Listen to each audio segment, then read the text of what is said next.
Hey, Taylor Ellwood here, and today I thought I would talk about a really interesting topic that I don't see discussed a lot in magical circles, and it's the relationship between pain, suffering, and magic.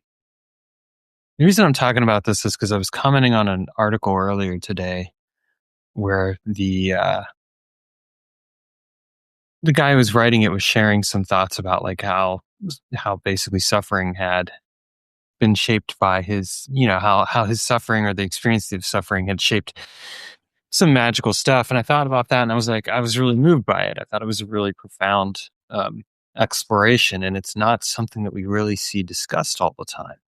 So I thought today I would get into that. Jane, welcome. Glad to have you here. Feel free to drop a comment or ask questions as I'm going on here. So I want to take a moment and talk about pain and like what pain is, and then differentiate that between suffering.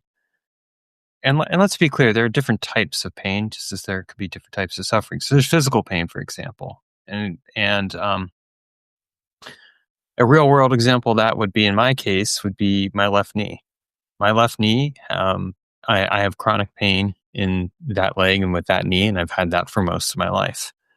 And so that is pain I live with pretty much every single day. If you were to look at me walking around and doing activities and things, you wouldn't know it that I had that pain, but nonetheless, it's pain that I live with every single day.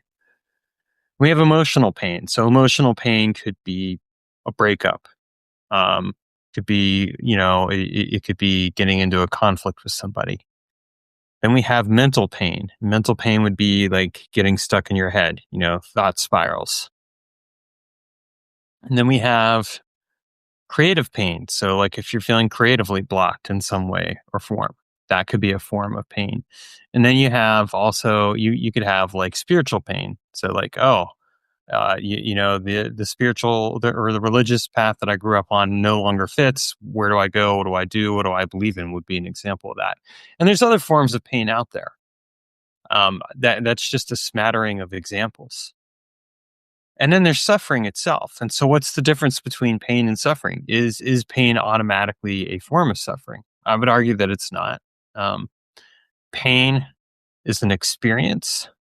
It is something along those lines, but suffering is basically where it's kind of there's a volitional aspect to suffering in a way. Like suffering is like when a person gets caught up in the pain and it ends up basically allowing the pain to control them. And so it becomes a form of suffering. So like if I'll use an example of financial pain. Like if I'm experiencing some financial pain and what I do is I end up saying like, I can never get ahead.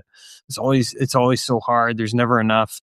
That would be a form of suffering at that point, because what I've done is I've taken that pain and I've turned it into a form of suffering. I'm not actually doing anything about it beyond allowing it to get to me. Now, let me be very clear when I say all that I don't want to make light of anyone's pain or their suffering, because those are things that we all deal with. I mean, I definitely have had moments in my life where I have suffered. And I think that what I've come to realize, though, without doing any kind of spiritual bypass here, is that a lot of the suffering has definitely come from a point of attitude or belief about the situation and how I've held on to that and allowed it to define me. And again, that's not to make light of it, because like I said earlier, like I have pain in my knee.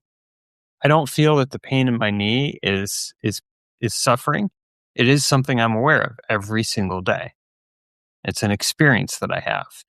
And I've done various activities to mitigate that pain. It's one of the reasons why I exercise a lot, because by doing all the exercising that I've done, it's actually helped to mitigate a lot of that pain and make it a lot more bearable. It made it so I haven't had to go and get a surgery or anything like that. So I think that like there's a difference between pain and suffering. Now, this video, we're talking about the inner alchemy of pain and suffering. And so like, what is the inner alchemy? Well, I think that a lot of times, when we think about magic, we think of it like, oh, like, okay, I'm using magic to get results or to get outcomes. And that's certainly true. But sometimes what we're doing with magic is we're using magic as a way to transform our relationship with something, to alchemize it.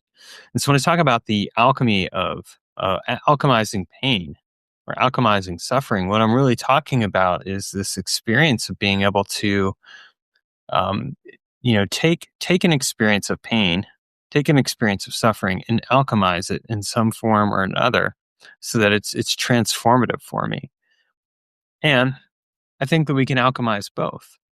So I'll use a couple of examples here. For me, like I've alchemized the pain in my body as a way of discovering how to work with my body differently. And one of the ways I've done that is I created a system of magic called Inner Alchemy of Life, where it essentially explores how to work with neurotransmitters, hormones, the bacteria of the body, things like that. And some of that has been definitely motivated by different experiences of pain in my life, physical pain, physiological, biological pain. So like uh, I was experiencing depression for a long time, and I came up with the system as a way to basically figure out how I could neurochemically change my relationship with that pain and transform it into something that was actually a benefit to me.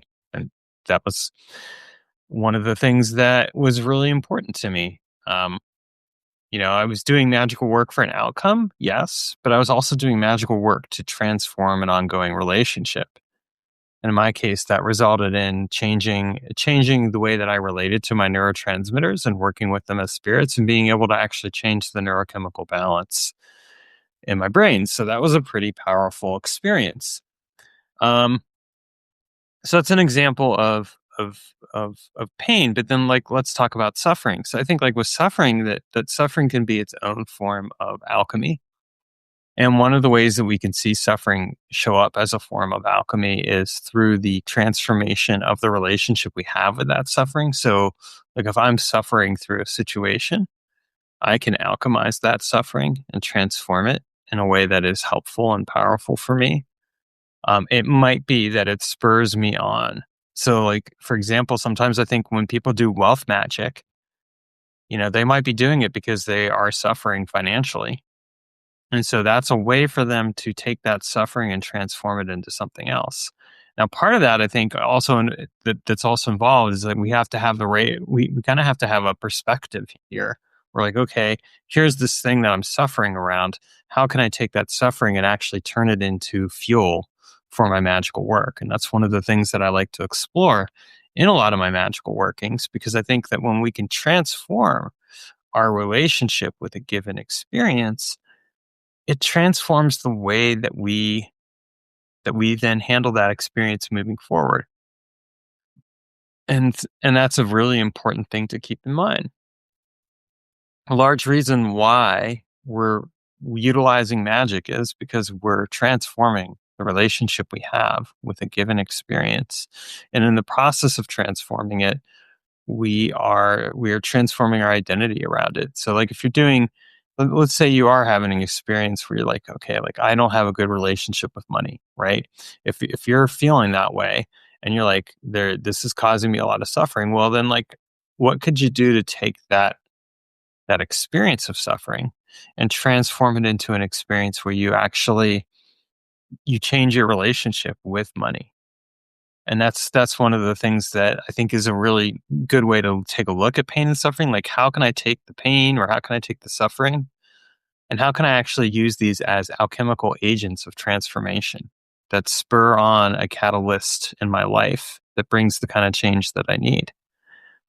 So instead of trying to get away from something, how do we take it and embrace it and use it as a potent force of transformation? And that's one of the things that I like to look at with my own magic. So I shared the example of Inner Alchemy of Life, but I would say that some of the other transformations in my life have been sometimes spurred on by a sense of pain or a sense of suffering. And again, I differentiate between two. So I'll use another example. When I moved down to Eugene, I was paying a monthly rent, and that monthly rent was pretty high. And so one of the things I ended up doing is I decided to look for a house. And I decided to do this like a couple months into living here because I decided I'm going to live here. And what I ended up doing is I used that experience, the financial pain, as a motivator to do some magical work around finding a home. because I knew that I could get into a situation where I'd be paying less each month. And that was one of the motivations for why I got a house. I can pay for less each month, and I can have a place where like I'm going to set down permanent roots here. I'm going to settle into this area, and that's the plan. And so if that's the case, then let's approach it from that perspective, and let's use this as a motivator.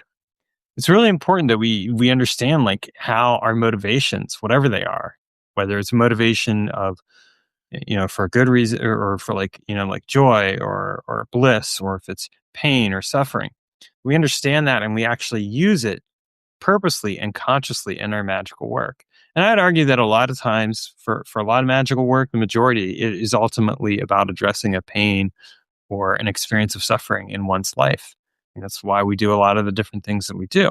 So understanding that and recognizing it can be a really powerful process for transformation. All right, that's it for today. I just wanted to share that. And again, just trying out this Substack Live. So thank you, Jane, for being on here. And to the rest of you, take care and have a great evening.